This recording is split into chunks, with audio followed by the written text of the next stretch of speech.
now proceed in calling to order our 6 o'clock, August 19th regular meeting, and we will begin with a pledge to the flag, and we're going to need a little help. We're going to need a little help from a former mayor for the day, Adelaide Schmall, and I believe she will be assisted by her mother.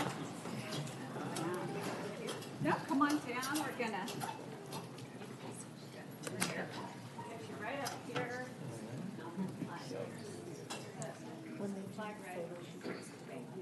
Adelaide, you want to lead us in the pledge, please? I pledge allegiance to the flag of the United States of America and to the republic of which it stands, one nation, under God, indivisible, with liberty and justice for all. Hold on just a moment. Thank you. That was beautifully done. And what most members here might not know is Adelaide was our mayor for the day, and she was unable to do the pledge in and around that day. She was the mayor for the day during the realm of my predecessor as mayor, Councilmember Howarth. So, Councilmember Howarth, do you want to fill us in on the mayor's activities as our mayor for the day? Yeah, I do. Hi, Adelaide. It's so good to see you again. Wow, we had a great day, didn't we? So as you can see, she came in her fabulous dress, and she also had a sash that she got presented with. And you started by signing a proclamation. Do you remember that? Okay. And do you remember what it was for? It's okay. I understand. It is hard. It was for Garfield. She loves Garfield, so it was like the citywide Garfield Day. And she signed her own proclamation. She's used to doing more of the real work and the behind-the-scenes work, so she likes that better. And then I will tell you, it was a pretty meaningful day for me, and I think for the parents as well, because they went to every department. I mean, ComDev, where they gave her a phone, which was a stress ball phone. She really liked that. We went to the police department. We toured the jail. We toured the firing range, places I hadn't actually seen. We went to the fire department. She did a ribbon cutting at the fire department, and we had a lunch at the fire department. And at a couple different points, Dad and sister over there, and Mom said, "Wow, everybody should get to do this. You learned so much, right?" So before I ask her what she said, or before I tell you what she said, I think she'd like that better. I have to thank staff, because you guys set up an extraordinary day for someone, and we have now a great framework going forward. And if anyone doubts that this is a great program, just don't. It's important because it builds people who really understand now what goes on in the city. So that's what was so great. And she proclaimed to her mother at the lunch we were having, "This is the best day ever." So happy. We wanted to bring you up here and, celebrate you a little bit. And I see we've done that. So, Mr. Mayor, she already has a city pin, which she's wearing. Great. Thank you, Councilmember Howarth. I have a certificate for you for giving our pledge. Thank you so much. Thank you. Thank you. Thank you very much. Thanks for being here.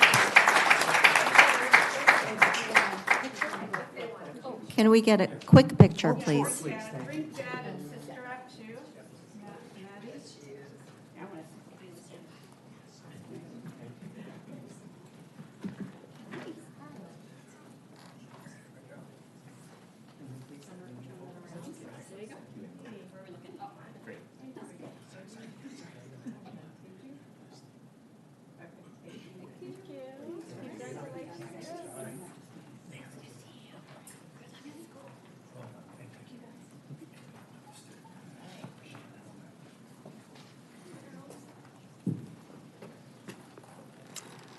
Okay, Madam City Clerk, may I have a roll call, please? Councilmember Tarnay. Here. Councilmember Sherillian. Here. Councilmember Howarth. Here. Mayor Pro Tem Franklin. Here. Mayor Lesser. Here, in which case we'll now move on to our ceremonial calendar, and it begins with one item. It's a presentation of a commendation to the founder of Neighborhood Watch, Charlotte Lesser, for her extraordinary dedication, pioneering leadership, and lifelong commitment to the safety and well-being of the residents of Manhattan Beach. Charlotte, will you please come down?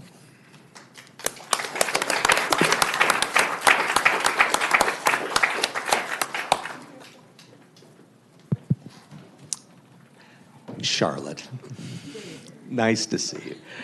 So on our agenda tonight is a discussion of the Manhattan Beach Neighborhood Watch program. I think it'd be safe to say we would not be having the same conversation without Charlotte Lesser.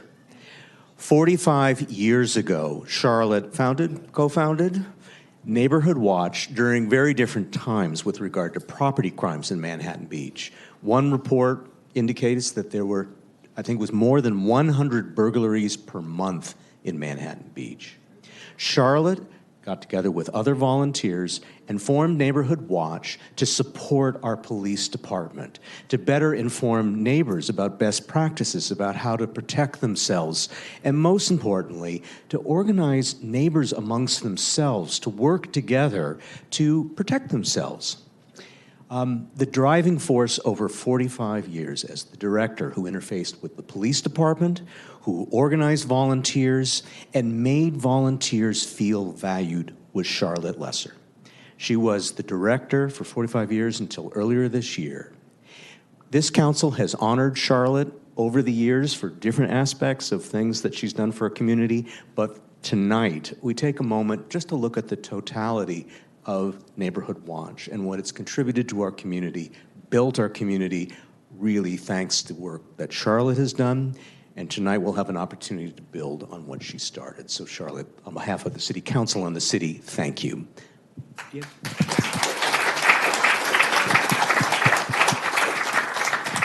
Sure. I just wanted to say it has been my privilege to participate, to engage with, to direct, to work hard over 45 years. But the people I met, both in the community, within the police department, among city council members, are cherished to me. And I still see our small town working together, people within it. They do it because they want to be safe. They want to be prepared. Little sort of ad for Map Your Neighborhood. If you don't know about it, dial in and find out about it. But Neighborhood Watch has been sort of my lifestyle for 45 years, and I'm not even wearing anything Neighborhood Watchly today. So I'm enjoying just relaxing and going to the picnic, by the way, on Saturday. So please come if you're part of Neighborhood Watch. Okay. Thank you, Charlotte. Before you go, we have a certificate for you, and I think it'd be wonderful to get a photo with the full council.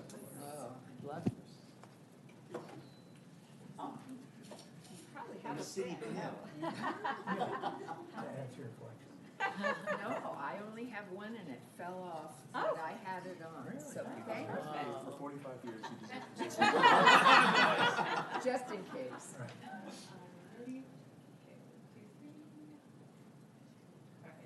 Thank you. Thank you.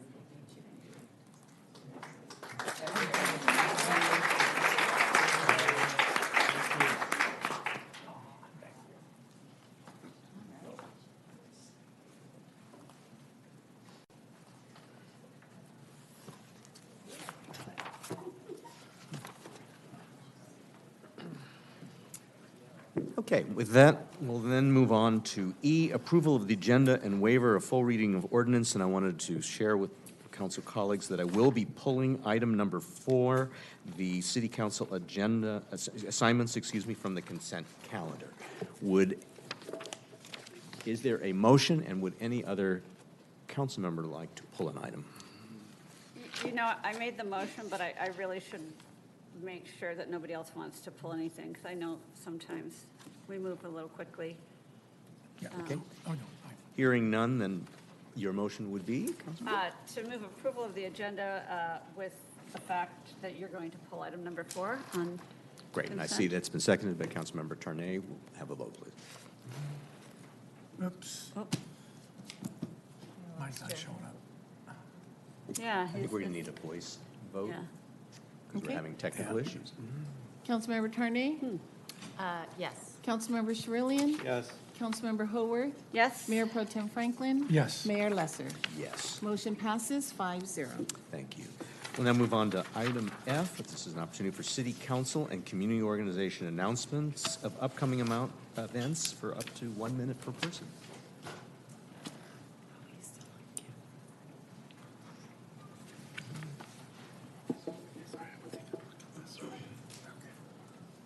All right, good evening, Mayor Lesser and members of the City Council. I'm Michael Codron, your Interim Community Development Director, and I'm here to highlight the study session that we have planned for next week. On Tuesday, October 26th at 5 p.m., we will be right here in these council chambers to August. What did I say? Oh, August 26th, I'm sorry. Sorry.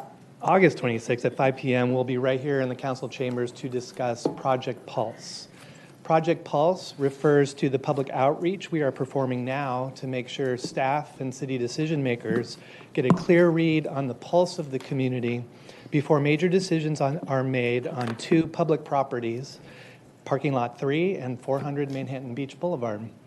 We have already had 1 public meeting to gather input on this topic, and will propose for City Council approval a series of additional focus groups and a series of events to continue down the path of engagement.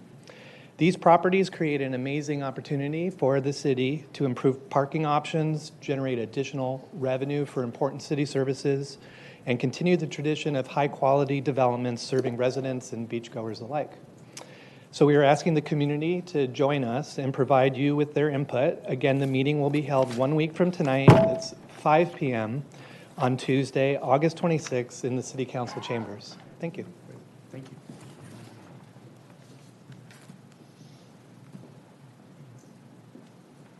Honorable Mayor, Mayor Pro Tem, City Council members, city officials, Ted, Miss Anna, how are you? My name is Bobby Bell. I am the WM Organic and Recycling Outreach and Educator dedicated to the beautiful city of Manhattan Beach. Just a quick reminder, we have Labor Day coming up. We don't have a meeting before it. If you're scheduled services for Monday, it's going to be postponed 1 day. That will happen all the way down to Saturday, and Saturday we will have everybody serviced. That's all I got. Wishing you guys all God's blessings.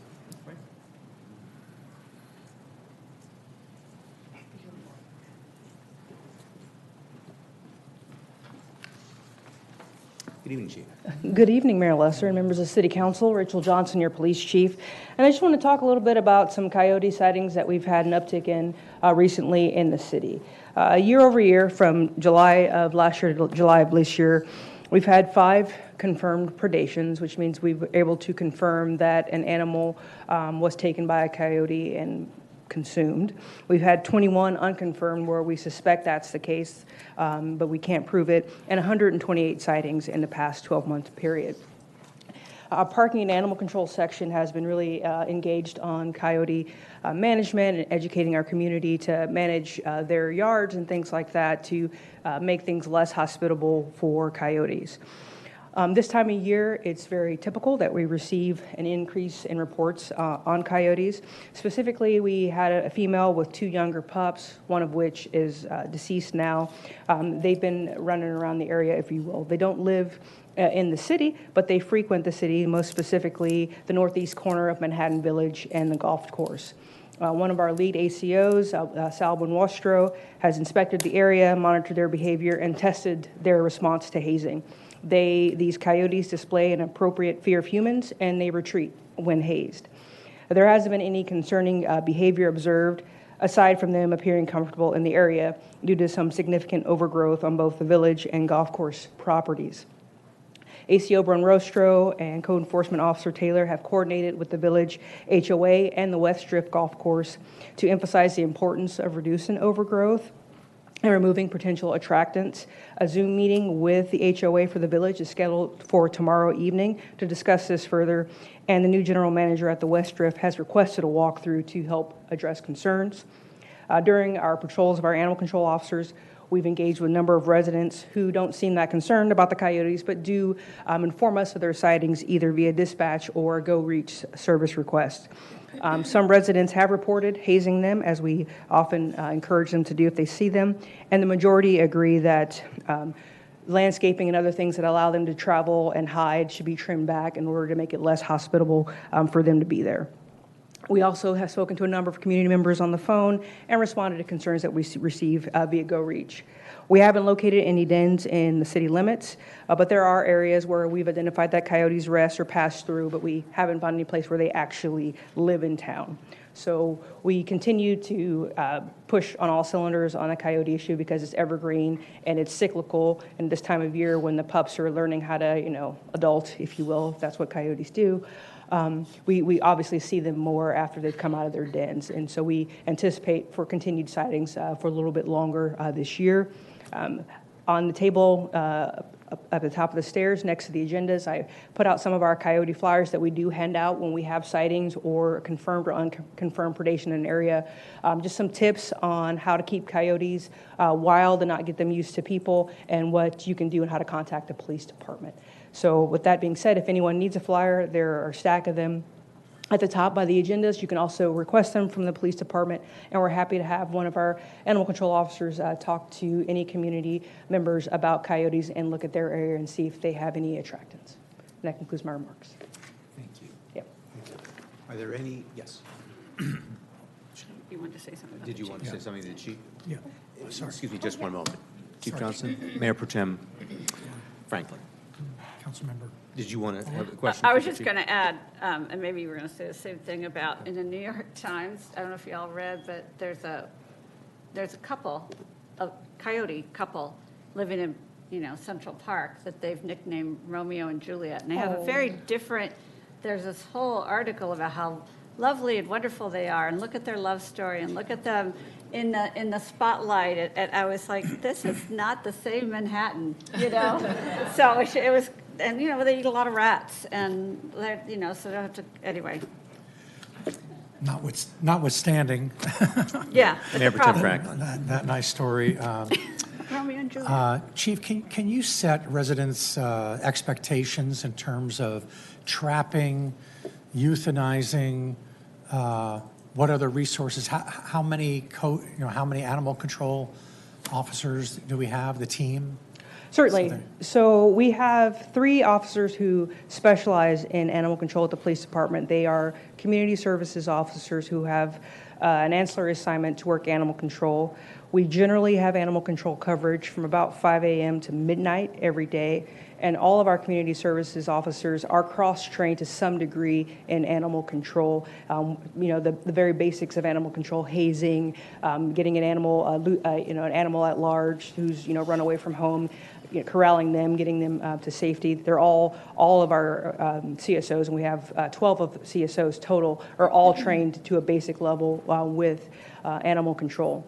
Now, with regard to trapping and euthanizing coyotes, trapping is really it's very difficult to do in a city like ours because of the requirements for how far the traps have to be away from residences and things like that. But also, the California Department of Fish and Wildlife won't trap coyotes unless there is an attack on a human. And then, because once you trap a coyote, it has to be euthanized. It cannot be released into another place because it could bring different illnesses or diseases or disparage that population in another place. And so with trapping comes euthanasia. And that's kind of why Fish and Wildlife has set, and our own coyote management plan has set, really trapping and euthanizing the coyote as a measure of last resort following an attack on a human. Okay, thank you. Yeah. Thank you, Chief. Please. Hello, good to be back again to talk about something a little more fun. I'm Cassandra. I'm with the Manhattan Beach Library, and today I'm here to appeal to the parents that have teens, because as part of our college prep series, we're hosting Brianna Peterson from Climbing to Success College and Career Consulting. So Wednesday, September 3rd from 5 to 6:30, she's leading a workshop called Writing Dynamic College Essays. So the workshop should help teens find their college fit. They're going to learn about the qualities to look for in their college search, how to write personal insight questions, and common application essay responses. And they'll also start their college fit list. If there's time permitting, they'll also have an opportunity to receive live feedback during the program. Also, next Saturday is the cellist Chelsea Wong from 2 to 3. Thank you. Great, thank you. I have a question. Yeah. Councilmember Howard. Have you let the schools know so they can push out in their superintendent's newsletter about the college person who's coming? We do have Okay. a teen librarian that is working with the schools so that we can get regular contact with them about our events, yeah. Okay, great. Yeah. Thank you. And can you again indicate your title for members of the public that might not know you yet? So I am the new community library manager for Manhattan Beach Library.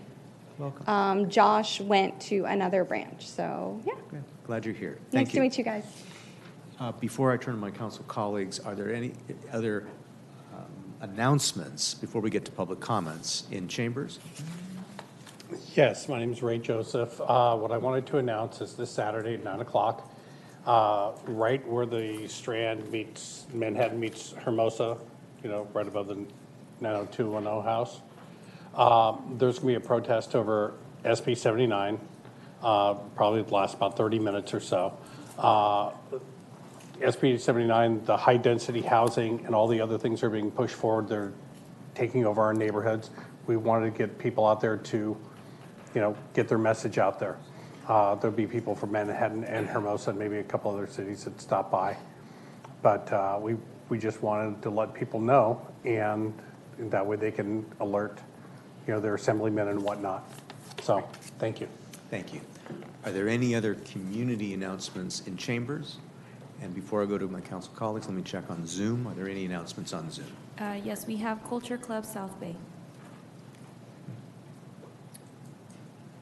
Please. Good evening. Can everybody hear me okay? Yes. I believe the video doesn't work. Is that correct? No video, but please go ahead. Okay, great, fantastic. So my name's Alison Hales. I'm the founder and executive director of Culture Club South Bay. We're a local nonprofit. We provide free beach access to diverse youth of color twice a year at Bruce's Beach. We are looking for volunteers 14 and up. You can go to www.cultureclubsb.com to sign up. Lunch is provided along with snacks and breakfast, and you can contact me also directly at Alison, 2 L's, at cultureclubsb.com. So please, it's a great fun day. I know a lot of you council members have been down there, and thank you for your support. Thanks. Have a good night. Very good. Thank you. Any other community announcements on Zoom? There's no other requests. Okay, in which case I'll turn to my council colleagues. Any announcements? Councilmember Howard. Yes, thank you. Mr. Mayor, I just wanted to remind all our community members, both here and all watching City Council TV, that tomorrow's the first day of school for our Manhattan Beach public schools. So, be extra aware. I know you're all wonderful, cautious drivers, but be extra aware as, the kids are really encouraged to walk to school, and they'll be out there, and be aware of Office Depot at 4 o'clock tomorrow afternoon, because the middle school and high school families are going to be there going crazy. But, we want to wish everybody a safe and healthy and happy school year to all of those Manhattan Beach. Great. Mayor Pro Tem Franklin. Sure, yes. Martha, do we have it up? Okay, so I think all of us on council got this notice, and it's to the Superior Court of Los Angeles County is impaneling the county civil grand jury, and they're looking for volunteers to do that. It's quite a commitment, willing to volunteer for 12 months, Monday through Friday, generally from 9 a.m. to 4 p.m., and they'll earn $80 for each full day of service. But all I could hear was the theme to Law and Order in my head going, dun, dun, this is going to be like a Law and Order episode. But I think it's a great thing to do. There's the information there. I think the easiest thing for you to remember is grand jury, one word, at lacourt.org. Grand jury at lacourt.org. And perhaps if we could get this on our website, that might be helpful as well. Very good. Thank you. Any other council members with comments? Okay. If not, then we'll move on to public comments. This is an opportunity for members of the public to speak up to 3 minutes per person on any matter that's within the subject matter of the jurisdiction of the city. And there's an opportunity to speak on any items that are coming up on our agenda either now or when that item is called. Does any member of the public in chambers have public comments to offer? Please come on down if you.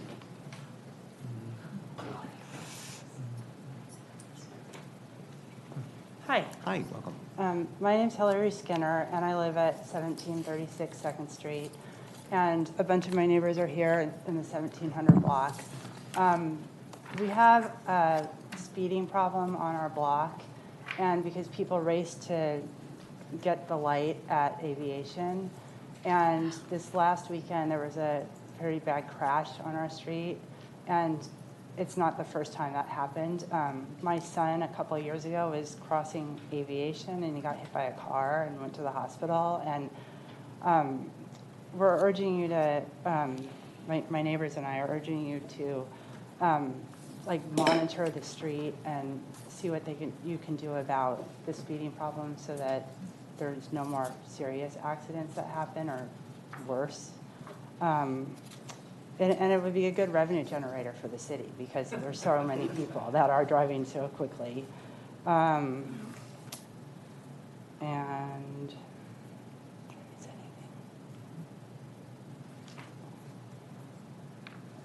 That's it? That's it, yeah.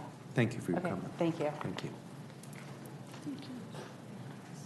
Are there any other public comments, please?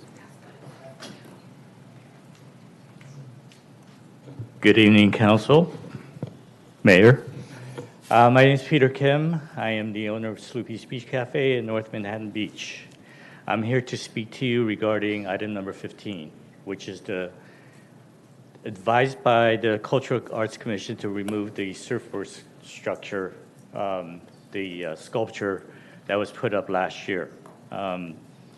This is a project that's dear to my heart.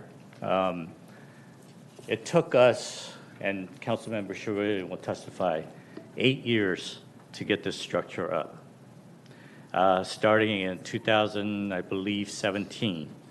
And the number of hours that city staff has dedicated to put this structure up, to get it approved through the Coastal Commission, through the City Council, the number of staff members that have gone back and forth with this. It's just a tremendous amount of effort that has gone on to put up this emblematic surfboard that is pretty much, represents North Manhattan Beach. The businesses around there, the residents around there love the surfboard. It is emblematic, as I said, and the amount of dedication that the artist who's here, who will speak next, has put in, and to have it removed after 1 year because of some, and I understand that did not go through the process of the Cultural Arts Commission, but the amount of work that was put in to have it put up was tremendous, and I believe that it should stay at least another 2-3 years at a minimum. I mean, there's structures, cultural arts pieces in the city that have been here over 10 years. And to remove this item that is pretty much represents North Manhattan Beach, I think is egregious, in my opinion. And I think the Cultural Arts Commission made a rash decision by recommending it to be removed without studying and going through the notes of what the previous Cultural Arts Commission did. And previously, as I wrote all of you in a letter, previously the Cultural Arts Commission in 2022 granted the artist $15,000 so that he can put the structure up in North Manhattan Beach.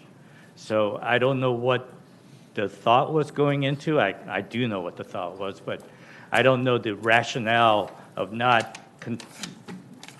having a meeting with people on the North Manhattan Beach Business Advisory Board, nor the artist before making a decision of recommending this was. So please take that into consideration, and I thank you. Thank you.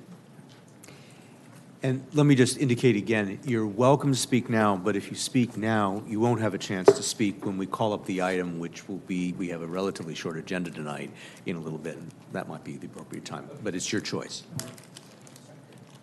Whenever you want. Okay?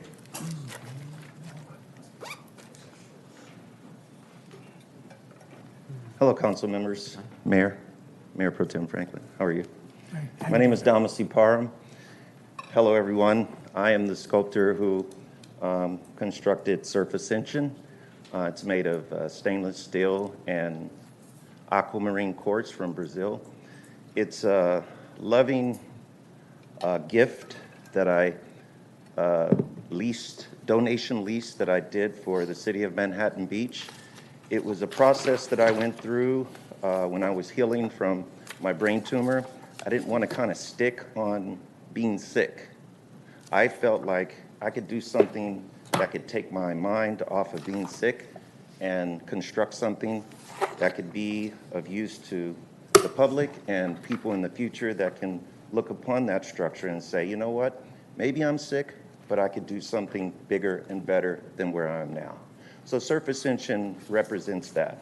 We put it up last year, and I just want to humbly thank you, mayors and council members, and the city for allowing me to be able to participate in this project. That's the first thing I'd like to say. I don't have any major requests other than if you do decide to keep it for 3 years, I would be humbly grateful.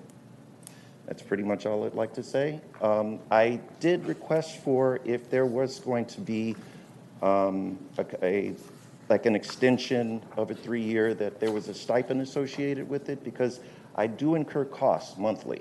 I incur insurance costs, maintenance costs, and I don't mind doing those things, but you know, sometimes they could be a little hefty. So just that would be helpful for a stipend to help in that assistance. There was something in regards to the council members not wanting to accept it as a donation. They mentioned Wi-Fi service. So what I have provided is cellular Wi-Fi. So I pay for that bill every month through T-Mobile. So I have cellular Wi-Fi where I activate the light shows at night. The light shows are not done or curated by me daily. I do the light shows maybe once every 6 months, and I do these, what are they called, addressable LEDs. So I computerize the light show, and then I download it, and it kind of repeats, and it's on in the evening till 9:30. So it doesn't become an impediment to the neighbors around. It's a very minimal piece. It's not in the right of way. When neighbors are looking towards the ocean, it's sort of kind of linear. It's not in the way of anything. There is no maintenance. Peter mentioned that there was $15,000 that was allocated towards me.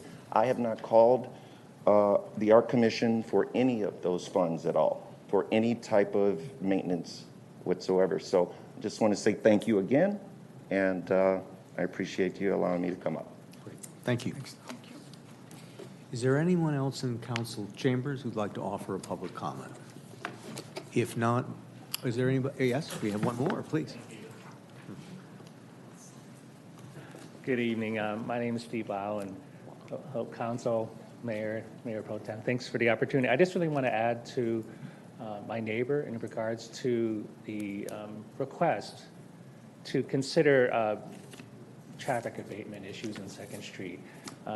We've, over the years, many of us have lived here for well over 20 years, and we remember coming here year after year requesting that it be considered. And in the past, we were told that speed bumps were not really an option because it potentially would impede emergency vehicles, and certainly that's not something we want to cause. But I would also say that there are other alternatives in regards to speed humps and something called speed cushions, which would allow compromise between speed abatement and also allowing for wider emergency vehicles to go down the street unimpeded. So I would request that the City Council maybe consider a pilot and try it out on 2nd Street and see if that would be viable. I think many people have seen other cities successfully see with speed abatement whether it be speed bumps or speed cushions. And again, certainly we understand the need to make sure that we have a good balance between emergency response and safety. So I would just request that the council in the future maybe consider a pilot. Thank you. Thank you. Are there any other comments in chamber? If not, Martha, is there anybody on Zoom? Yes, we have Jim Burton. Mayor Lesser, members of council, those are 2 words I haven't said in a while. Mayor Lesser, welcome. Congratulations again. Thank you. A couple things. One, I appreciated the announcement by city staff regarding the meeting next week. A week from today, August 26th at 5 p.m. in council chambers, Project Pulse and the discussion of how the city intends, or getting public input anyway, on how the city intends to develop Lot 3 and or the U.S. Bank or 400 Manhattan Beach Boulevard. Unfortunately, my work schedule this summer has kept me out of town almost every single Tuesday of the summer, and I've not been home to be able to participate in some of these meetings and will not be present next Tuesday. But I was home this weekend and just tried to get the word out, talking to my neighbors, and was very surprised that out of everyone I spoke with, only one person was aware of the meeting next week. And as all of you know, there are residential, the wall to the south edge of 400 Manhattan Beach Boulevard is residential, across the street is residential, diagonal is residential. And I was just asking, I know the city's done a great job, or staff thinks they've done a great job in reaching out, and certainly we've had other meetings, there'll be other opportunities, but please do something in my neighborhood across the street from this to, I mean, I would print them and hand them out if I was going to be home, but door hangers, knock on the doors, do something other than just what we traditionally do, to think that we've noticed we send orange envelopes, people don't read them, people are out of town, but do something additional on this. This is an extremely critical, I think, opportunity for us. I think you've heard me before. I think this is fantastic that the city has purchased this property, and it's not just going to a private developer to do whatever. But you are directly, I'm speaking specifically of 400 Manhattan Beach Boulevard. This lot, this particular parcel, has a direct impact on residents. I know that during COVID, there was specifically Union Bank, or might have been, was it Union or U.S. Bank? I think it was U.S. Bank by this time. During COVID, there was no lights, and then Union or U.S. Bank decides to put in very large car dealership style lights. And I went to Union or U.S. Bank, talked to them, went to council, tried to complain about it, nothing happening. I had to spend $600 on blackout curtains to block off the lights, and so did the neighbors right behind. And these are just lighting issues. Certainly, any development of parking is going to have big issues. Noise are going to be issues. I'm just hoping that those in and around my home and all of those there will actually stand up and speak. And whatever their opinion is, at some point, please, please, please do a better job to outreach to that community. And again, if I was home, I'll be home on Sunday. I'll do my best, but then fly out of town on Monday again. But please put some additional effort to try to inform those people about what's about to happen. And with that, I'll yield my time. And again, Mayor Lester, congratulations. It's good to see you behind the helm. Thank you. Martha, anybody else on Zoom? There's no additional request on Zoom. Thank you, in which case I'll close public comment. I see you, Councilmember Hover. Let me quickly turn over to the city manager, if I could. First, with regard to issues that have been raised by residents regarding 2nd Street, my recollection is there are traffic management plans by different areas within the city. Is that the proper process, or what process can we tell the neighbors to pursue with regard to the legitimate concerns? The first step here would be to initiate a safety investigation on this segment of 2nd Street. Additionally, we did want to advise the community that this street segment is on a priority list for a future speed awareness sign. So that's something that they're already on a list for. But in terms of what we can do next, the first step would be to initiate the safety study.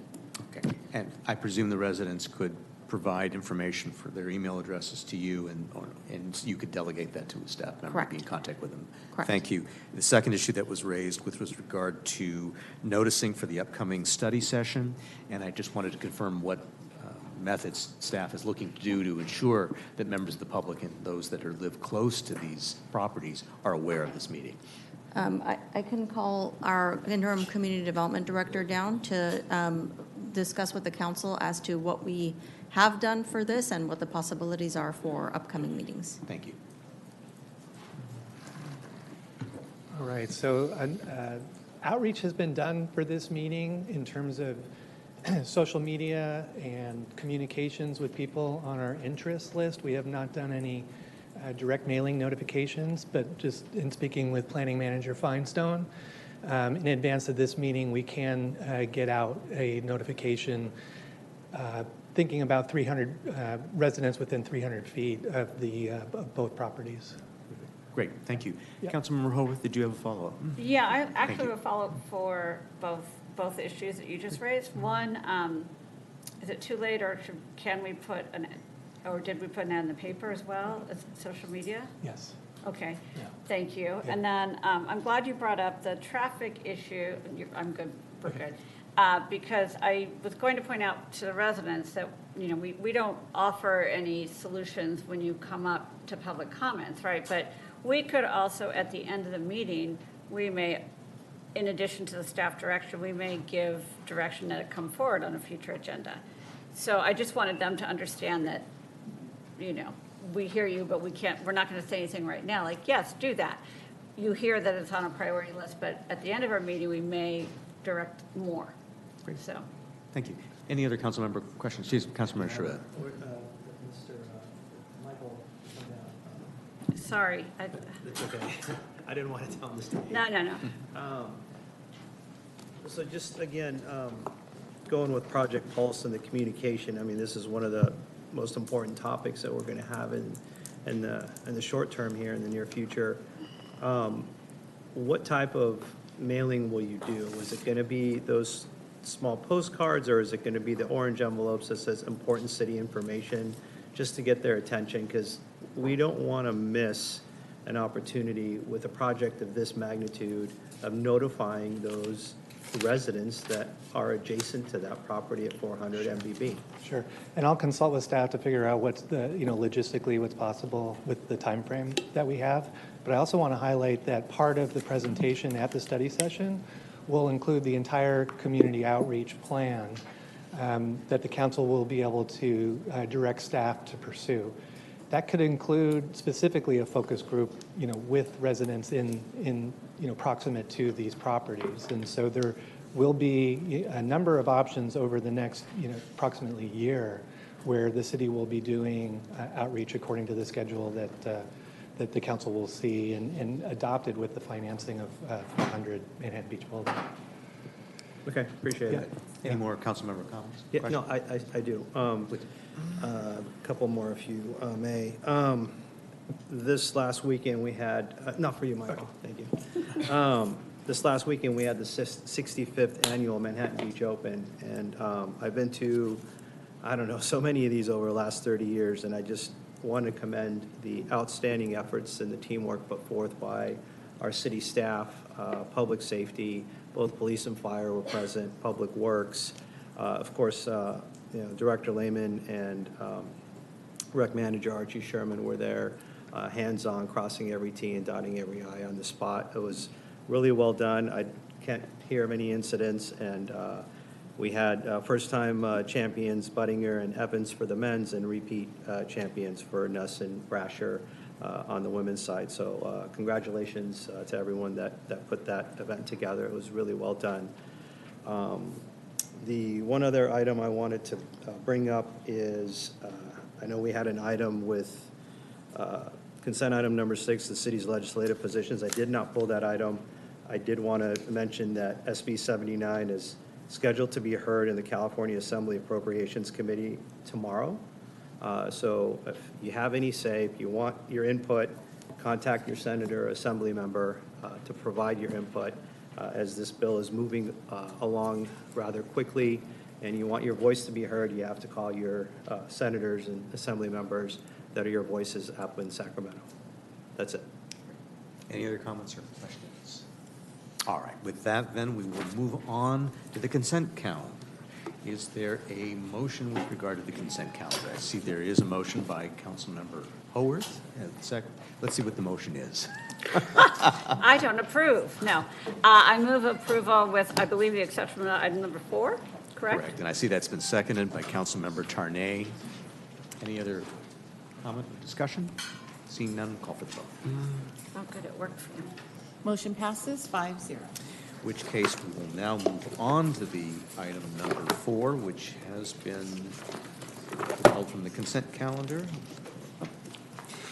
And this is the City Council assignments for the upcoming reign of yours truly, or term. And the reason I wanted to discuss this with all of my council colleagues is traditionally this is the prerogative of the mayor to at least propose the council assignments, but there was one issue with one of the assignments, and that is on the legislative ad hoc subcommittee, which was just referenced by Councilmember Sherillian.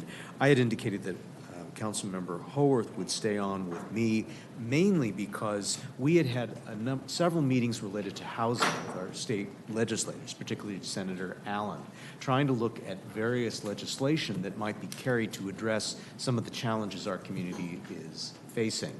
We had a meeting scheduled, which had to be postponed with the Senate leadership, and as a result, for continuity's sake, I listed Councilmember Haworth. However, the legislative platform, I believe, provides for the mayor and the mayor pro tem to serve on this committee. We updated it that way in the last assignments because to the extent that the city is going to take a position on something, a letter should be signed by the mayor and not just a flunky council member. So as a result, I wanted to open this up to council discussion. If it is decided that that Councilmember Haworth would stay, we would need to make some further adjustments, but I wanted to hear from my colleagues as to how to proceed. Councilmember Haworth. I mean, I really am fine either way. I mean, I kind of feel like you should keep it, or we should keep it mayor and mayor pro tem. I mean, I love legislative action. It's fun for me. But I also feel that we set a policy, and then it's nice to get different opinions and different people cycling through. So, but I'll do it. I serve at the pleasure of the mayor. So let me frame it this way. Mayor Pro Tem Franklin, if asked, would you be willing to serve on the Legislative Advocacy Committee? Yes, I expressed an interest in it. Like you both, I got involved with Senator Allen. He was gracious enough to meet with the mother of the family that's actually adjacent to one of the projects, and he gave us a lot. He gave us time in his El Segundo office to meet with him. I think that helped him see that a young family with 4 young children, how they're going to be impacted not only by the construction, but then also a 7-story now. What is it? 7 stories? Monolith directly adjacent, where when they bought the house, it wasn't even a glimmer of a thought there. I'm also, quite frankly, I'm disappointed. I think on some of the votes that, Senator Allen showed up or didn't show up and just said absent, voted absent.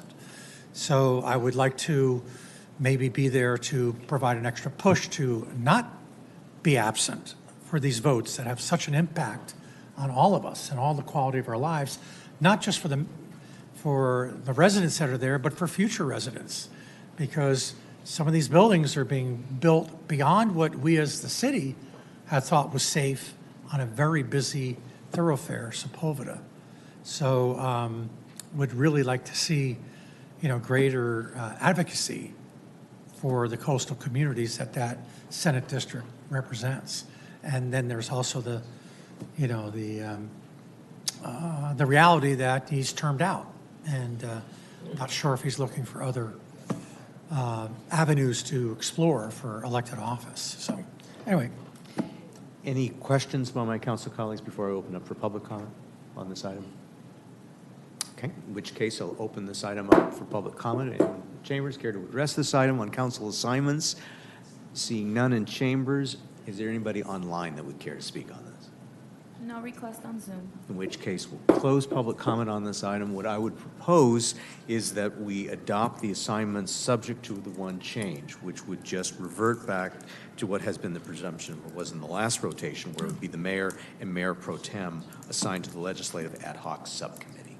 Yeah. Is there a motion? Yeah, I'll make that motion. So that's a motion that's been made by Councilmember Haworth. with a I'll grant this caveat, Mayor Pro Tem, no good deed goes unpunished. And may I say, kibitzing is allowed. I Okay, know. and always Oh, yeah. welcome. No, I'll be texting him later on. All right. So you better not vote absent. Thank you, Okay. appreciate that. I see that motion's been seconded by Councilmember Tremaine. We call for the vote, please. Motion passes 5-0.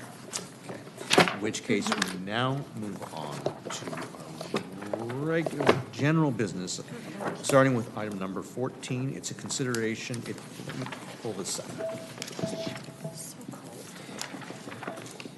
We will call this a consideration of a policy of the Manhattan Beach Police Department regarding the Manhattan Beach Neighborhood Watch program. And either I'll turn to the city manager or to our police chief, Chief Johnson, to explain how this item began and what it is now. Certainly. Good evening, Mayor Lester, members of the council. Again, I'm Rachel Johnson, your police chief. And we went from having a resolution and a signed agreement to turning it into a policy because Neighborhood Watch is just but they are a group of concerned citizens and not organized in a fashion like a 501c3 or an LLC. So this is a policy for the council to review and opine on, and hopefully we'll file. I'll just add to that what we're asking for from the council this evening is to receive and file if you're comfortable with the way the policy is written. Great. Thank you. Thank you. All right. So I'm here today to present the policy guiding the Manhattan Beach Police Department's partnership with Manhattan Beach Neighborhood Watch. Now, this policy provides structure to a partnership that has been active for more than 45 years. Since its creation in 1980, Neighborhood Watch has grown from a simple extra eyes and ears initiative into a proactive citywide network that fosters community engagement, crime prevention, and stronger relationships between residents and law enforcement. Today, Manhattan Beach Neighborhood Watch has approximately 400 block captains organized under area coordinators, which are supported by an executive committee that oversees the program and ensures that communication flows effectively. Neighborhood Watch also collaborates with Map Your Neighborhood program, which is coordinated by the Manhattan Beach Fire Department to strengthen neighborhood-level disaster preparedness. Over the past year, the Map Your Neighborhood Steering Committee has delivered in-home training to approximately 30 community members, which is a notable accomplishment that reflects growing participation and awareness. And while the relationship between the police department and Neighborhood Watch has been highly effective, no policy outlining participation between the parties has ever been developed. What you have before you addresses that gap. Developed in partnership with Manhattan Beach Neighborhood Watch Director and Assistant Director, this policy establishes clear expectations and roles for both the police department and Neighborhood Watch, providing structure for communication, administrative support, training, and community outreach. Under the policy, the police department will continue to assign a dedicated liaison to support Neighborhood Watch initiatives, attend crime meetings, provide crime data, and coordinate training and events. Neighborhood Watch will continue to recruit and train volunteers, maintain block-level engagement, and facilitate the sharing of crime prevention information with residents. The policy also emphasizes our shared responsibility. Residents are empowered to observe and report suspicious activity, while the police department provides guidance, expertise, and follow-up to ensure safety concerns are addressed effectively. By working together, we strengthen trust, we foster transparency, and we ensure that safety is a community-wide effort. Importantly, this policy has no new fiscal impact. The program is supported through the police department's existing operating budget, and funding for materials and supplies is generated through the auction of surplus equipment. City facilities are used for Neighborhood Watch trainings and events without additional cost. The expected outcomes of this process are meaningful and multifaceted: stronger neighborhood safety and reduced crime, increased community engagement and pride, improved reporting and police response to incidents, and clear, consistent communication between residents and law enforcement.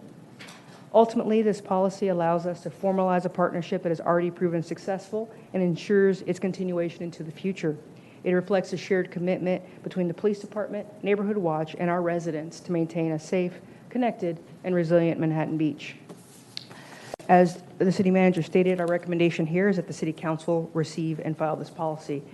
That does conclude my report, but I want to thank the council for their ongoing support of the police department, Neighborhood Watch, and their time in reviewing this policy. I'm available to answer any questions you might have. Great. Thank you, Chief. Council members, any questions? I don't see any questions. I first want to thank you, Chief Johnson, and your team. I see some others that might have been involved with this staff report as well in the background, and I just want to thank you for putting down on paper some of the existing arrangements with the Neighborhood Watch program and the police department. I do have a question about the Map Your Neighborhood, Map Your Neighborhood program, which of course is under the auspices of the fire department, as well as Neighborhood Watch, which falls under the police department. So if I wanted to ask about a potential policy for that program, would that best be directed to you, or might it be addressed to our fire department chief? You know, I would love it if it was addressed to the fire department. But in all seriousness, Mayor Lesser, the Map Your Neighborhood, as you know, they have a steering committee that consists of Neighborhood Watch members and CERT members, but it is ultimately administered through the fire department, and that's where they meet and get their supplies and everything else. And I'm certain that Chief Alexander is right here lurking to talk more about Map Your Neighborhood and a potential policy opportunity there. Terrific. Chief Alexander, welcome. Good evening, Mayor, council members. I'm Jesse Alexander, your fire chief. So it can be a little bit confusing with all these entities and these programs and how they overlap. So bear with me, I'm going to simplify the process as best I possibly can. So you have your Neighborhood Watch program, which you just heard about, and then you have the CERT program. So the CERT program is a nonprofit 501c3 program that is a standalone program. FEMA does require that all nonprofit CERTs be endorsed by local government. So that's how we are pulled into this. There's a discrepancy between endorsement and sponsored. So we endorse, we are not a sponsor of a CERT program, which other CERT programs may be. It is comprised of a 10-person board. They have their own bylaws. It does allow for 2 city liaisons. So we have one from the fire department, which is our emergency preparedness administrator, and then we also have the mayor is the liaison. Those board members meet on the first Monday of every other month. They do a lot of really good training, and you see them out in the community at all of our special events, at concerts in the park. They just bring they're a huge value to the community and to the city. So you have those 2 entities. Then you have this program that's in the middle that is comprised of those 2 entities, which is your Map Your Neighborhood program. It has a steering committee that comprises both neighborhood and CERT members. We do allow for a city liaison as part of that Map Your Neighborhood. That is also under the fire department, which is our emergency preparedness administrator. Those members meet one time every month. Those members also go through their roles and responsibilities and confirm each of their roles and responsibilities during those meetings. So that's kind of how it's put all together, 2 entities that are supporting a program, which is Map Your Neighborhood. Terrific. So what I have heard from some participants is that it might be helpful to have a policy with regard to the Map Your Neighborhood program, which for residents who might not be aware of it, it's an opportunity to learn for disaster preparedness where neighbors work with neighbors. It's a shorter training than the full Manhattan Beach CERT program training, but it's something that is a program that I think originated out of Washington State and has been adopted in jurisdictions around the United States. But here's my question, essentially, is if directed by council, I presume the fire department, working in collaboration with the police department, could come up perhaps with a similar sort of policy so that there could be clarity as to what the roles were, correct? Yes, we could absolutely do that, and you are absolutely correct. It started in Washington. We've had it since 2008. It's only in 2024 that the liaison swapped from the police department to the fire department. Thank you. Thank you, Chief. Any other questions, comments before I open it up for public comment? No. Okay. Thank you. We'll open this item up for public comment. Would anyone care to come down and address this item?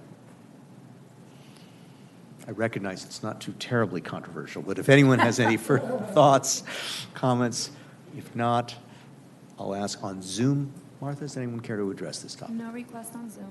Which case I will close public comment and simply note that the council liaison to MB-CERT is now Councilmember Sherrillian after this evening, and I will be the alternate. But does anyone have any comments on this? I see there's a motion, but would you like to go? No, go ahead. I want to thank Charlotte, of course, and I do think, you know, the more we can do with Map Your Neighborhood, I think that's a great idea. It's a pretty powerful framework. And then I want to encourage everybody to participate, to take your CERT class. For those, maybe, I'm sure all of us have. I have. But I have swapped out my yellow hard hat for a pink one, but I'm just saying. But I would like to encourage all of us to take CERT. I see a motion by Councilmember Sherrillian, and then I'll make my comments after, please. Yeah, I think you just adopt resolution number 25-111, approving collaboration agreement between Manhattan Beach Police Department and Manhattan Beach Neighborhood Watch. And If I may interject, per the supplement that we sent out, we're not adopting the resolution, but we are receiving and filing the policy. Let's receive and file. Okay. And as the maker of the motion, would you be receptive to requesting staff also explore a similar policy with regard to the Map Your Neighborhood program? Because there is some confusion among participants as to what the policy should be. And with that, I'll simply, so do we need a vote on that then, or we don't, because it's a receive and file item? Maybe we need a motion to receive and file the item? That would be great. In which case the motion would be so amended. I'm pleased to see this policy. I think it clarifies what has been some understandings over many years, but now puts that in writing, and I think it'll be helpful for the volunteers, administrators of the program, and for staff as well. So with that, Call for the vote. question.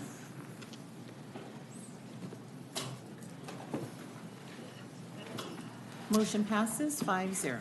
Thank you. Thank you all. And thank you to our volunteers, some of whom are present tonight. Thank you. Okay, with that, we'll now move on to item number 15, which is consideration of a recommendation from the Cultural Arts Commission to decline the donation and end the lease of the Surf Ascension sculpture in North Manhattan Beach and remove the artwork from the public domain. Good evening, Honorable Mayor Lesser, members of the City Council, Mark Lehman, your Parks and Recreation Director, and Eric Brinkman, our Cultural Arts Senior Supervisor, will be presenting this item. It looks like a cultural arts suit. Got the black on black. Okay. Good evening, Honorable Mayor and members of the City Council. Tonight I'll be presenting recommendations from the Cultural Arts Commission regarding the artwork Surf Ascension located at 3421 Highland Avenue. Surf Ascension is an approximately 11-foot tall sculpture designed by artist Damasi Kevin Parham to bring awareness to brain cancer and brain cancer survivors. The sculpture is made of quartz stone, stainless steel, and features integrated lighting that the artist programs to coincide with holidays and special events. This project was originally brought forward by the North End bid as a proposal to beautify the area. It's important to note, however, that the artwork did not follow the city's normal acquisition process for new artworks. Typically, new artworks are first vetted through the Cultural Arts Commission, then an open and competitive RFQ process is held. From there, the commission forwards the short list of recommended artists to the City Council for final selection. This artwork did not originate with the Cultural Art Commission, nor was it the result of an RFQ process. On April 4th, 2023, Council approved a one-year lease for the sculpture, along with an allocation of $9,000 from the Public Art Fund to cover installation, artist support of the light shows, and a maintenance contingency. The artwork was installed on September 5th, 2024. Although the lease was originally set to expire on July 1st, 2025, the artist generously has agreed to extend the loan, until October 2025 to allow this item to be considered by council. In April 2024, staff conducted public outreach to 484 properties within 500 feet of the artwork. After a month of outreach, we received one response, which was in support of keeping the artwork. On May 19th, 2025, the Cultural Arts Commission reviewed the artwork and considered 3 options. One was to accept the artist donation and permanently integrate the sculpture into the city's public art collection. 2, extend the lease and allocate additional public art fund money as requested by the artist for maintenance and light show operations. Or the third option, which is decline the donation and remove the artwork from the public domain. After discussion, the commission recommended declining the donation and removing the artwork. Their decision was based on several factors.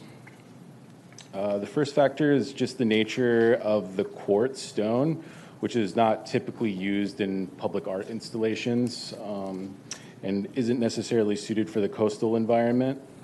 The light show's requirement of the direct involvement of the artist, along with auxiliary power needs, as Mr. Parham noted, Wi-Fi connection, although he was providing that on his own. But if the city was to take this in, they would be responsible for it, and ongoing programming of the light shows. And then finally, if the artwork sustained any damage, repairs would be difficult, costly, and may only be possibly done by the artist himself just because of the specificity of that particular quartz material. And it could require temporary removal of the artwork to conduct those repairs. So to recap, council has 3 options moving forward. So one is decline the donation and remove the artwork, which would have no additional fiscal impact. Extend the loan agreement with the artist's written consent. Council may extend the lease. However, the artist has requested the $500 a month stipend to support maintenance and potential light shows in the future. And then the third option would be to accept the donation and assume full responsibility for maintenance and operation moving forward. So that concludes my presentation. I turn it back to council for discussion and direction. I would like to note that we also have Jill Lampkin representing North End Bid here. We also have the artist, Domacy, available for questions if need be. Thank you. Very good. Councilmember questions. Councilmember Howard. Yeah, thank you. I'm sorry, it's just cold. That has nothing to do with my questions or anything. I do have a few questions. Tell me why, is there a reason it didn't come to the through the Cultural Arts Commission process? It was just, again, proposed as an item directly to council through North Manhattan Bid, so North End Bid, excuse me.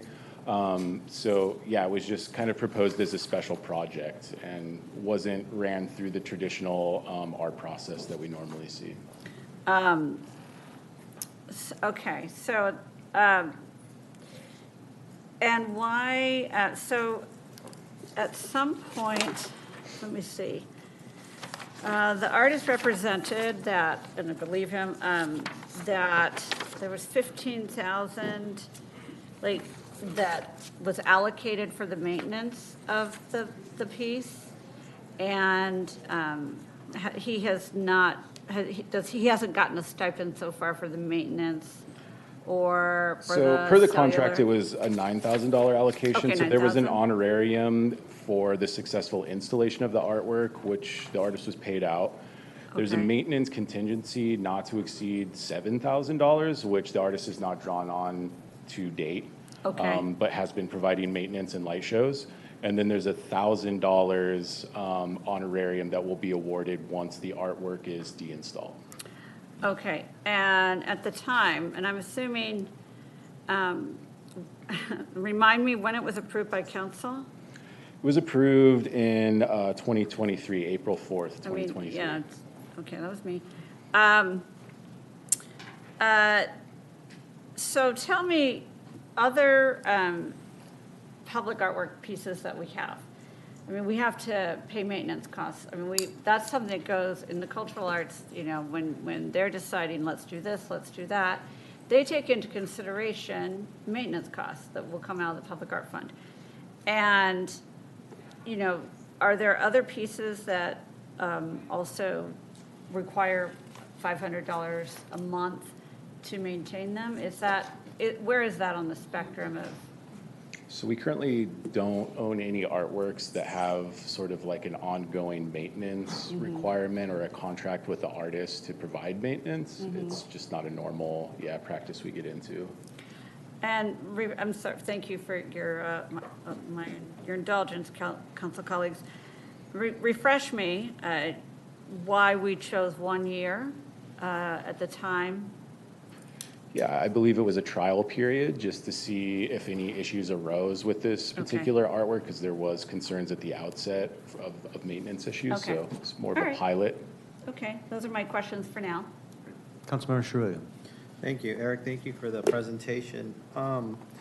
Quick question. You said a number that I didn't write down, but on public outreach, you sent out 500 radius, and you sent out how many? 484 was the total, yeah. And you got one response back as a pro? Yes, correct. Okay. Second question is, typically when we do a public art piece, what's the amount of time that it's usually out there? I know this is kind of rare as it went around to kind of circumvented the regular process. But as you heard Peter Kim mention, I was part of this process for a long time. So I guess what's the typical length of time that a sculpture stays out? Yeah, so you're being specific in saying sculpture, you know, which would be a different timeline than mural. A mural is going to be a quicker process, would be a year and a half. If you're looking at a sculpture that needs, you know, infrastructure, engineering, things like that, it's at minimum a 2-year process. Thank you. That's all I got. Yeah. Great. Councilmember Turner. Thank you. So as I understand it, one of the biggest concerns about this piece is just the maintenance and ensuring that it doesn't degrade. Have we noticed any degradation within that 1-year period? Any issues that you see currently? No, not currently. There hasn't been any damage sustained, and the artist has continually been cleaning the artwork and keeping it, you know, presentable. Okay, great, thank you. And then I just wanted to confirm the amount, but there was a $7,000 contingency amount that hasn't been drawn on? Correct. Okay, thank you. Great. Mayor Pro Tem Frank. Great. Thank you, Mayor, and thank you, Eric. How many art and public places, other projects are there in what we consider North Manhattan Beach? Almost zero, with the exception of 30th Place, a new mural by Charles Lynn Bragg on the stair set leading down to the Strand, would be basically the only artwork in the North Manhattan Beach area. Yeah. Yep, correct. Okay, so that's down actually on the Strand. Okay, gotcha. And I guess we can kind of assume that if somebody doesn't take the time was the card a response, like, and send it in, or how are they registering their vote? Yeah, there was options to mail the card back or follow the QR code and send an email. So. Oh, okay. Yeah, we received an email from the one response. All right. So if there was opposition, it might have been more vocal or more activity, but we'll just assume that it's generally accepted, by the neighborhood. Any feedback on the art show? I remember when I was the council rep when in the final stages. I know it took 8 years to get it done, but I never went there to see one. But is it generally any opinions from the local business people and restaurants and bars and? So the light shows aren't really advertised as a standalone event. So, we're not attending those and kind of counting, numbers to see what the response is. I've received no complaints from area businesses or residents about, the impact of the light shows. Yeah, okay, great. Well, thank you. No further questions. Eric, just to clarify, has the North End bid been given an opportunity to pay for the piece if the city does not believe it wants to proceed, or our council, with either a continued lease or an acquisition? Not officially, they haven't been given that option, but yeah. Okay. Any other questions, council? If not, thank you. I'll open this item up for public comment for anybody who has not spoken on this item in chambers. Would anyone care to come down?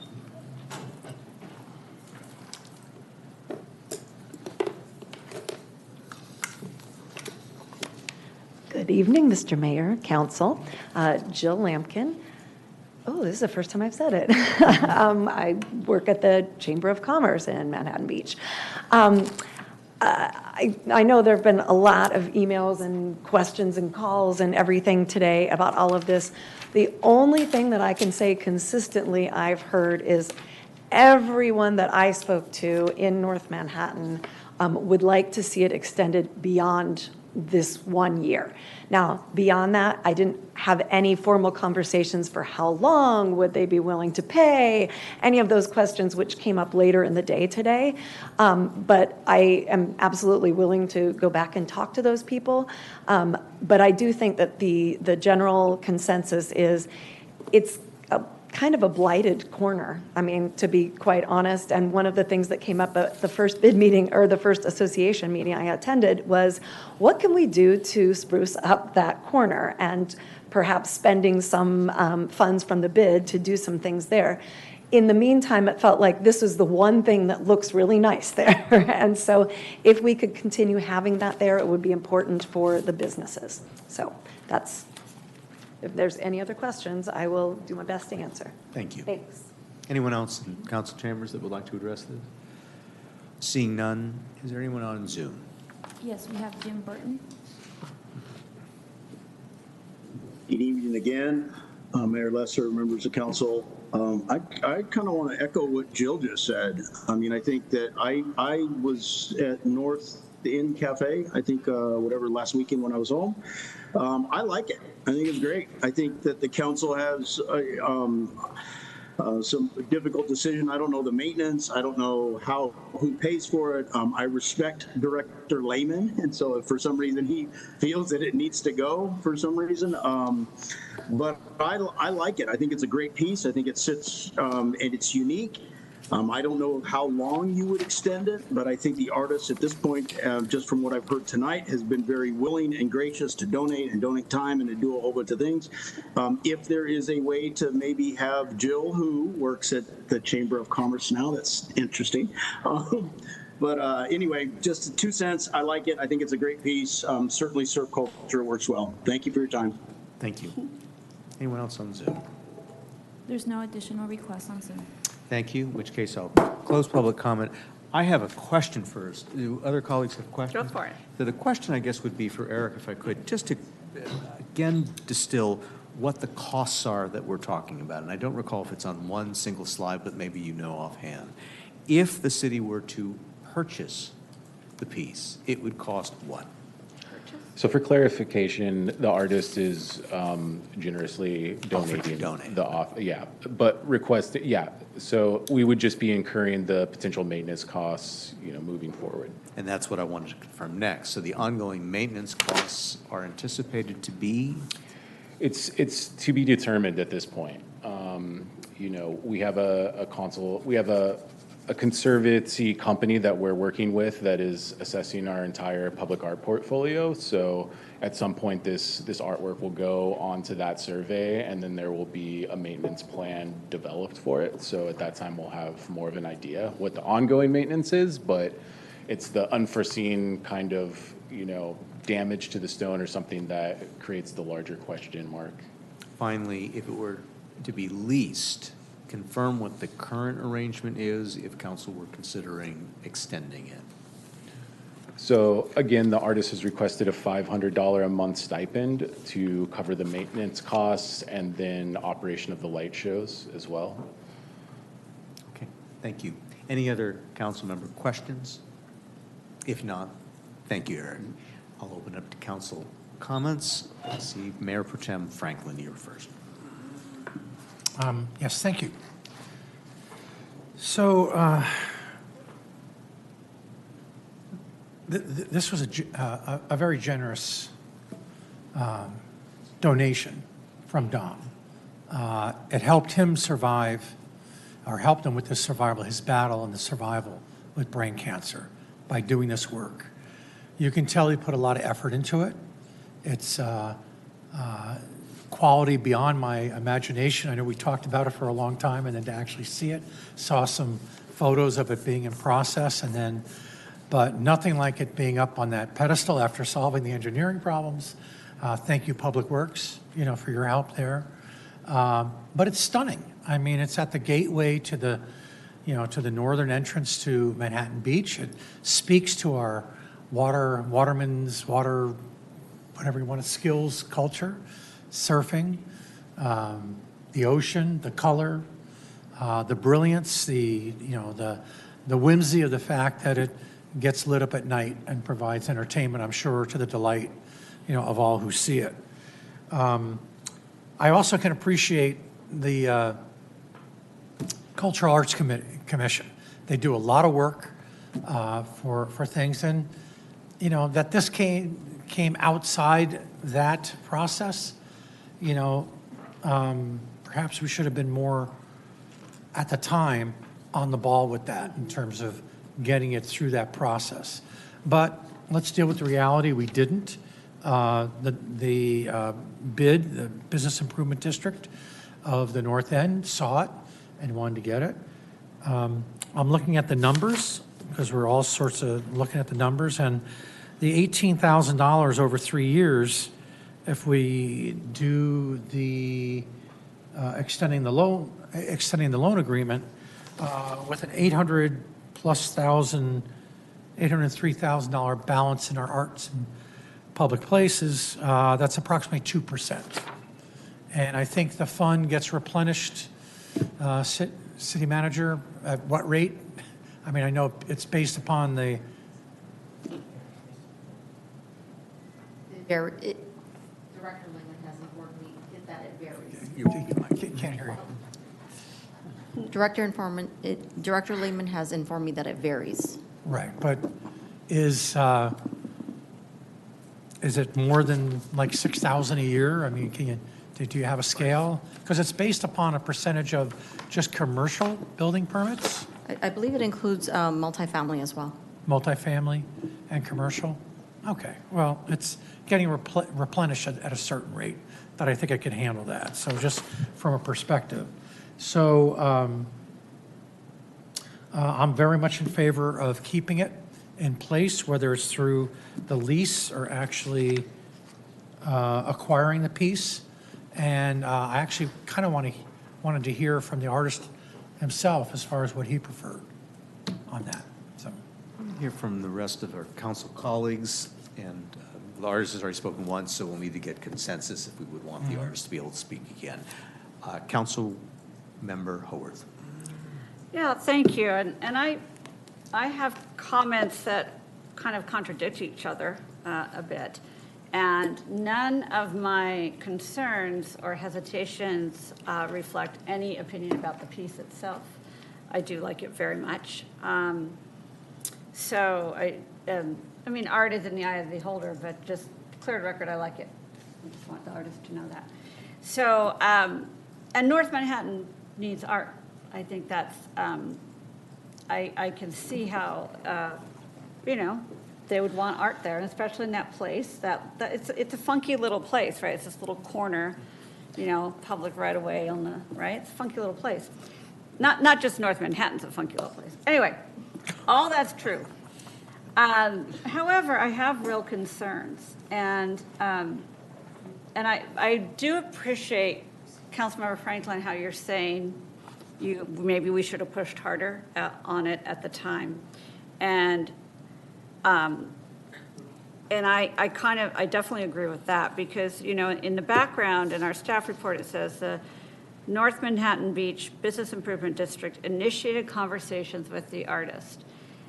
And we have to, I really believe that we need to follow our process. We have a Cultural Arts Commission, and one thing I'd like to say, no matter what we decide today, or if we make a decision, that we should encourage, one of the things that we can do as a council is we can give direction to our Cultural Arts Commission, and we could say, we want you guys to do more murals. We've done stuff like that in the past. And I would say, we should definitely keep North Manhattan Beach in mind, right? We should in fact try to provide more art from North Manhattan Beach. So that's one thing I want to say. Not sharks, please. I like sharks too. We like sharks. Anyway, but you can make the motion stipulating that. So there's some different things at play here, but I am troubled that the North Manhattan bid, wants this, but the money has been requested from our Public Arts Fund. That's the main thing that is troubling to me right now. No, it's not a huge amount from our Public Art Fund, but it circumvented the process which the Cultural Arts Commission, helps, decide what's going to be used, that's going to be used for. I am amenable to extending it for a year, but I'm not really happy about the fact that it's something that requires ongoing maintenance. I do appreciate that it does, right? It does need it, and we would have to pay, whether we pay a firm or the artist, we're going to have to pay for that.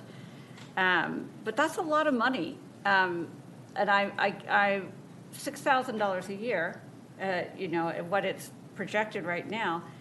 I guess maybe I'd be more comfortable extending a lease if the bid could come to us, if the bid would step up and say they could contribute to this or not. So yes, I want more art in North Manhattan Beach, but I want to hear from them if they're willing to, help us out with that. So that's kind of where I am right now. Thank you. Councilmember Trane. All right, thank you. I just wanted to take a moment and really speak to Mr. Parham. I was there for the dedication and I got to meet you and your lovely family and really hear what you had to say. And I wish we could have shown that and what that means. And so to me, all of this is getting, what you're doing and what it represents is getting lost in the logistics. And unfortunately, that's what we do in city government. And that's not the so fun side of this. So I hope that you realize that it's not because the city doesn't want and doesn't appreciate your artwork and how much it means to the city and what it represents. And I hope that doesn't get lost in this conversation, because that's the most important thing to me. And I know I appreciate our Arts Commission, I appreciate Public Works and my colleague for having worked so much and put so much time into this project. And it is meaningful. And the other thing is I live right down the street from there. I see your artwork every single day. When I leave my house, when I come home, I know it's appreciated. I talk to my neighbors about it. It is the only sculpture. It's the only really visible art piece in Manhattan Beach. I mean, in the North End, which I know isn't as important as the downtown area. Not true, not true. But having said that, it is important and it is appreciated, and we have to balance that with the maintenance cost and the process, and recognize that everything that we put into our city has to go through a mindful process. And I know that you have been incurring the cost of maintaining it, and I've seen the light show. It's delightful, and so I am in favor of extending it. It's just a matter of determining how much we can reasonably afford and what cost. So I know that at a minimum, we've had that $7,000 that we can all agree has been set aside. I'm hoping we can find a little bit more funds to keep it going longer than that. But so I just want to hear what my colleagues have to say before I make my decision. Thank you. Great. Thank you. Councilmember Charette. Thank you. First, Tom, it's good to see you. I met you many years ago. I just want to compliment Councilmember Tarnay's articulation of what we have to deal with up here on this end. So a couple of things. Eric mentioned on the slides that this was there was unique materials used during this process that maybe succumb to like the elements more frequently. And not knowing that, I don't think I'm there yet for the purchase of this piece, but I am there to extend this piece, as Eric mentioned, that typically these are about 2 to 3 years for sculptures to be out there. So I'm somewhere in between there, extending it, either 2 to 3 years or 3 years total. That's kind of where I'm at, and I'm okay with incurring the additional cost of the Public Art Trust Fund. Great. My comments will be brief, and then I would entertain a motion, and that is everything that's been said. I think it's a cool work of art. I really enjoy seeing it in North Manhattan Beach, where I used to live, and it really does add to the neighborhood. I share some of the concerns of it not going through our process, but that was bad on us at the time because we approved it. But also, it's clear that it has value to the North End businesses, and we want to support them and their desire to keep this work. But I share the concerns of ongoing maintenance and ongoing costs. So what I heard in some earlier comments from Councilmember Howarth, I think, was to ask the bid, to what extent are they willing to chip in, to the extent that the city wants an ongoing lease of the work, particularly given that we don't know what the cost would be to potentially repair it and improve it. So 1-year lease, and in which period we would ask staff to consult with the North End BID to explore whether they are willing to contribute to the piece. I think that might be one initial motion, but I defer to my colleagues, someone to make a motion. Go ahead. Okay. Because I'm thinking this through and trying to figure out how to articulate this. But and I'll say it before I make the official motion. What I'm thinking is that because I know that we have that 7,000, I think it's reasonable, and it's a hefty piece of work, and the amount of work that it took to get there, I'd like to see it there for longer than 1 or 2 years. So I would like to extend it for 2 years and add the additional, so we have 7,000, we need to get to 12,000 for 2 years at $500 maintenance a month, and then add in there a caveat that if there is degradation or if there is damage or any kind of wear and tear where it's compromised, that the removal, we give the artist 30 days to remove the piece at his cost. So That's a now, pretty good. if we want to discuss, or if you want to put, we're ready for the motion. Councilmember Shuey. Thank you. Just really quick, Eric, I had a question for Eric. And this is outside this item. Are there any other public art pieces slated for the North Manhattan Beach? I don't know if Bruce's Beach qualifies as North Manhattan Beach, but that's coming in a year.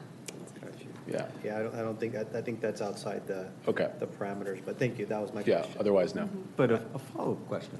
No, and I would definitely entertain seconding the motion. A follow-up question is, my understanding is the Cultural Arts Commission is working on an arts master plan for the city of Manhattan Beach and has established a subcommittee to explore opportunities for public art throughout our city, including North Manhattan Beach. Is that correct? Yeah, that's correct. What's the timeline on that process? We're looking at about a year. There's multiple components to revising this document. Part of it is the vision statement for the next 10 years, so that will be a component. But yeah, about a year for the full But that process. certainly would provide a platform for exploring additional arts opportunities in North Manhattan Beach. Yeah, we'll be looking at sites throughout the city, sure. Okay. And I'm just juggling with the cost, the money, even though I'm receptive to comments I've heard from my colleague, Councilmember Tarnay, with regard to 2 years, but 2 years would be equal to a total of the $500 a month stipend of 6,000 times 2, so $12,000, right? Offset by the reserve. Is that what, how you're applying it? So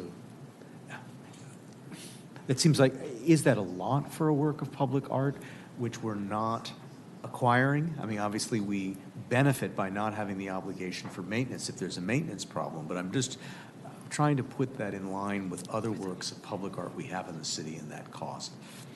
Yeah, again, it's unprecedented to have a work of art that has a monthly fee for maintenance.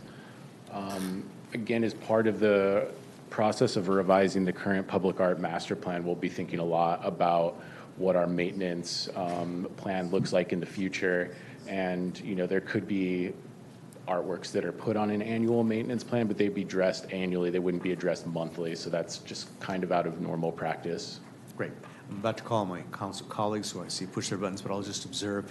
I love it how we have our city budget that's, what, 198 million, and sometimes we have no members of the public here and not so much conversation after number of workshops. And when we have a public work of art, it shows that we care. We care about our community, but there's a fair amount more, even more dialogue. Councilmember Howard. Thank you. And I'm enjoying the dialogue from all my colleagues. I mean, I think it's also, we're all trying to get to the right decision.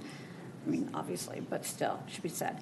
With the main reason that the Cultural Arts Commission didn't want to, you know, that wanted to retire the piece or whatever the technical term is, the cost of the ongoing maintenance. Yes, it was the cost of the ongoing maintenance, the, you know, reliance on the artist to operate the light shows, and then any catastrophic, not catastrophic, but any significant damage to the quartz stone would require the artist to address that directly instead of going through our conservation consultant that we have, you know, on contract. So, okay.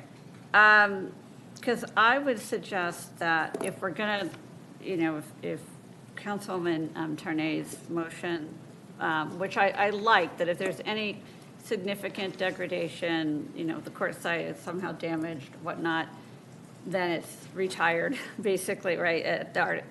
It's removed.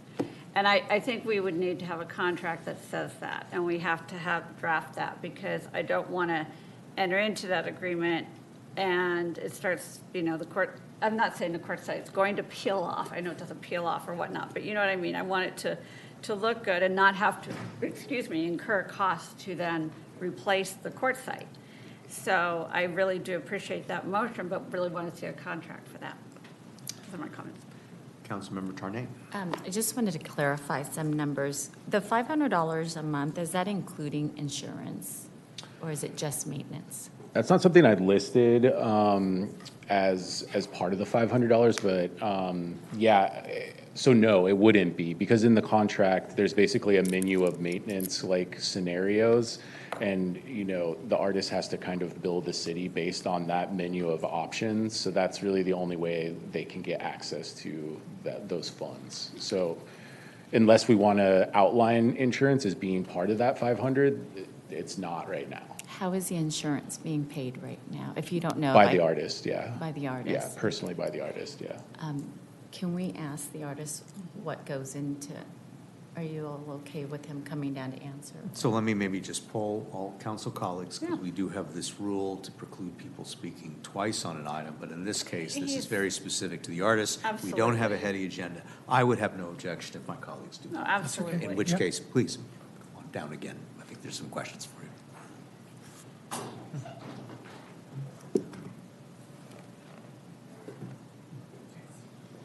And the question, I'm sorry. Please. Oh, if the $500 a month estimated maintenance cost, does that include insurance? Yes, so right now I'm incurring about $500 a month for the insurance. Oh, for that. And then the Wi-Fi, all of those things come out of pocket. So I would be basically doing the maintenance for free. Okay, so as complimentary. I wouldn't say free. It's just complimentary. It's just something I had already instituted in being part of the donation. Okay, great. It was part of the contract before. And I did want to add one thing. Is that okay? Yes. So the stone is quartzite. So it was mined, of course, out of the ground, which is okay for being outside because the ground is outside, right? And it's also covered by a wrap. So the whole surfboard is wrapped by a 8mm plastic wrap that kind of contains everything, but it's also UV protected, that protects the stone's color. So it doesn't have the ability to get the weather, even though the 316 stainless steel is already made for the ocean environment. The stone was also wrapped for that consideration, but it would withstand. I chose that stone particularly for that. It has a mold scale of 8, which is extremely hard. It's not going to wear like that. So I just wanted to add that component. Thank you, thank you. Stay. Any other questions? I did have a question for Eric, but if you have a question. Okay. Do you have a question for the audience? Dom, Yeah. thank you. So one more question for you, sir, and then Councilmember Charnier has a question for staff. Okay, Dom, you just reminded me that it was a donation. It would be difficult, I'm going to ask a difficult question, is what do you think the worth of your sculpture is? I mean, because that didn't enter into any of our discussion as far as what... I didn't put a value on it. It's not a value. What I did was I used my retirement to basically put this together. So I don't sculpt full-time. I work full-time as a longshoreman in the Port of Los Angeles. So I'm a longshoreman mechanic, and this is what I did 2 hours a day after work. So I worked 10 hours, and I put the 2 hours after work every single day until I completed it.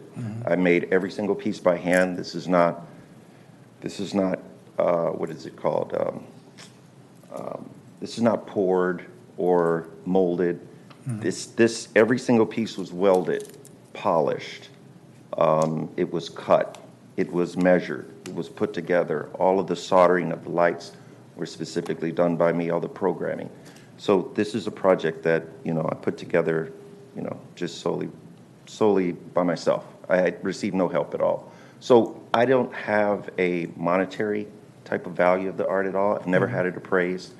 As a matter of fact, I've never really publicized it. I don't like show people and do that kind of thing. That's not what I wanted to do it for. I guess the point I wanted to make is that if it were, if we had to go out and acquire a piece of art, or we had to pay an artist to paint a mural and things like that, I mean, we've seen prices that are pretty significant. Astronomical. For that kind of work. Well, last year when I was before the Art Commission, I understood why they didn't want to take it on full time. I agreed with them that it is intricate. It does have a lot of components. I agree with that aspect of it. So I was under the impression that the lease would go for a year, and then it would come up for maybe another consideration for a lease. I think my only reason maybe to extend it would be past the Olympics, just because the Olympics will have a surf component in it, and we'll have visitors from around the world. This is something that will kind of foster visitation in that area from Olympic patrons. So that was one of my desires, to have it maybe be leased for another 3 years. The $500, if that's not something that you guys could incur, you don't need to do that. I'll continue to pay for it. It's not a really big deal.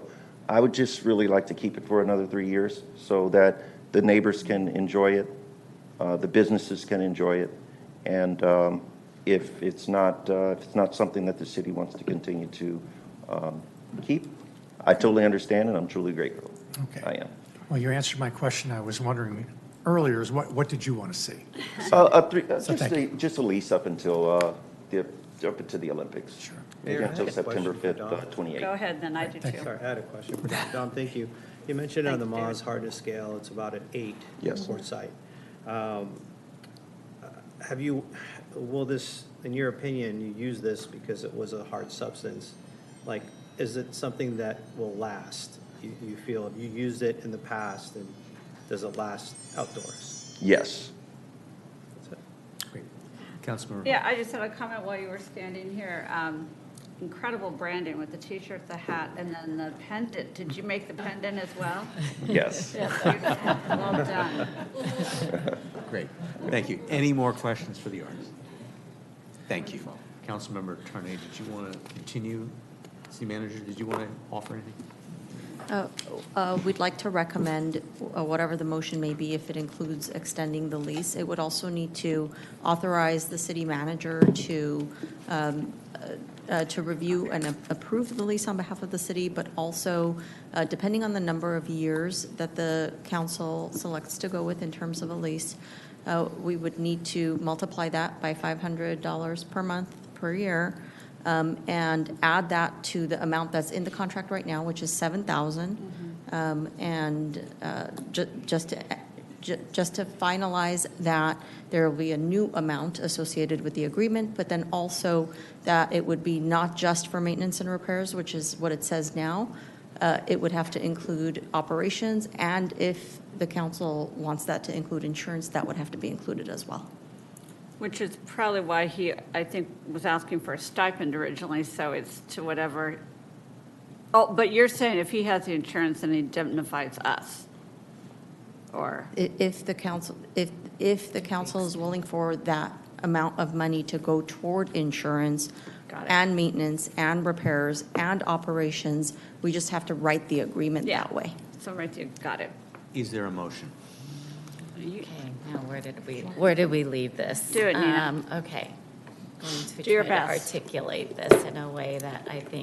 will take everyone's interest and balance everything. I was thinking for the 2-year period with releasing that $7,000 contingency and then adding the $5,000 to get to $12,000 from Public Arts Fund to that. But now I'm rethinking that, because if you are willing to incur some of that cost and we want to extend it for 3 years, because I understand why you would want to do that, I would be, okay, so I'm going to revise my motion to 3 years for $12,000. That'll split the costs so that you would continue to incur some of the maintenance, but that we're going to use that $7,000 that we've already dedicated and $5,000 from what I thought was a reasonable extension for the city using Public Arts Fund to absorb. With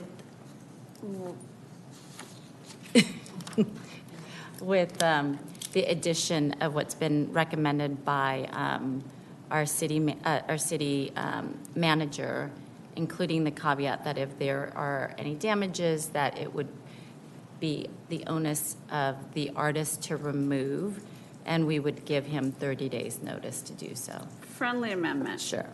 So what if we did a 2-year extension that doesn't get us to the Olympics, 2 years,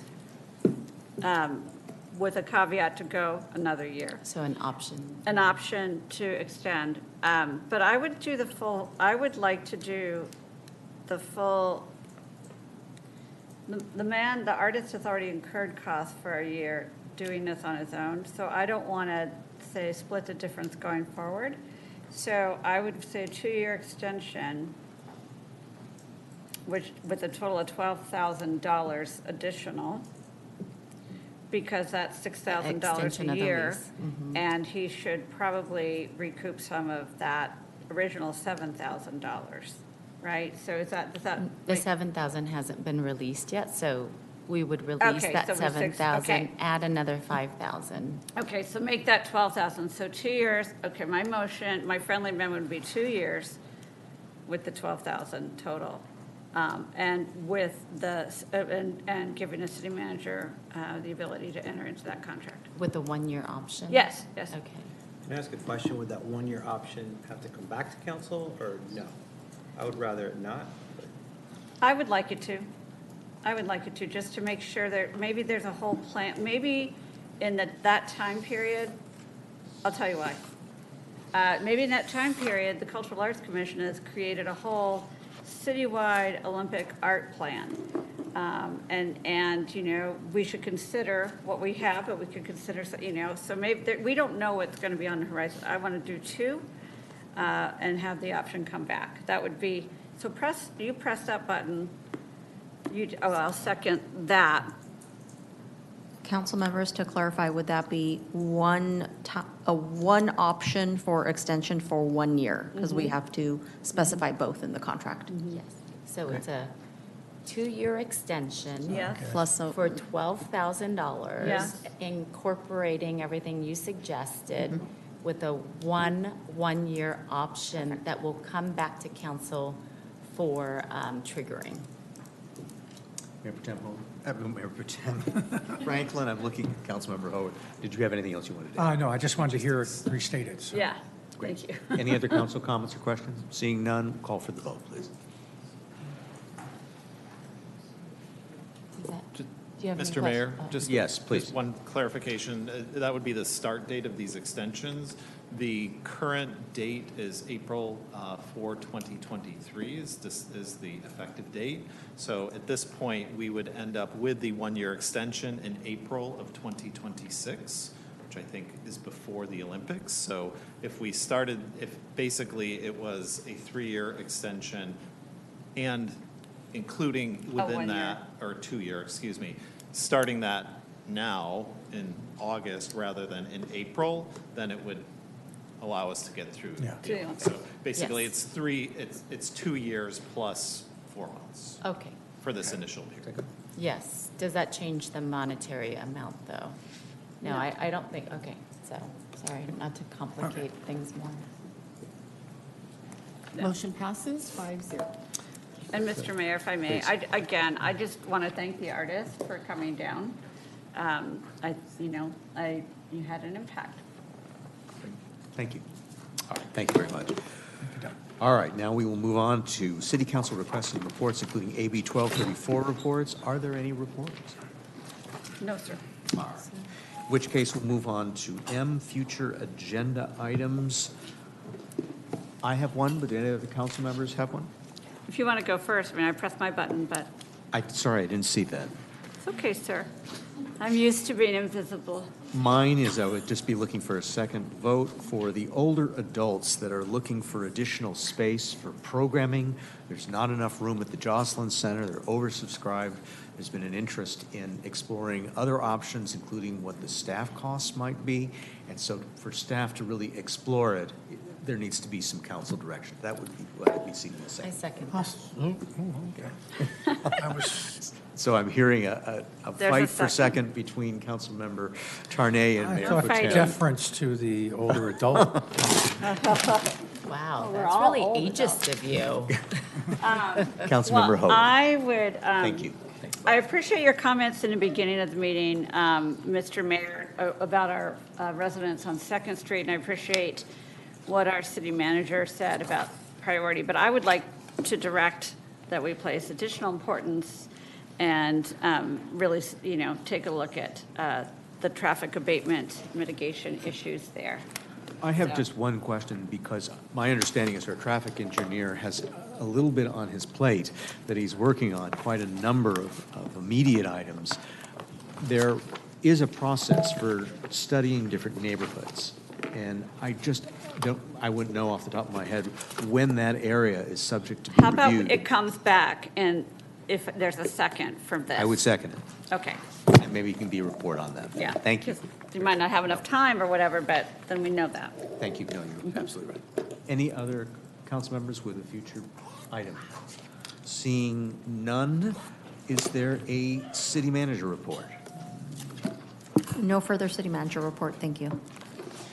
Is there an assistant city attorney report? Mr. Mayor, there is none. Thank you. Informational items are on the agenda, including recent Planning Commission quasi-judicial decisions.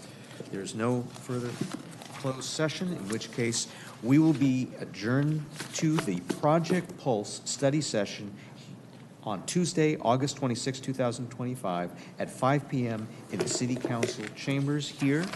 We stand adjourned.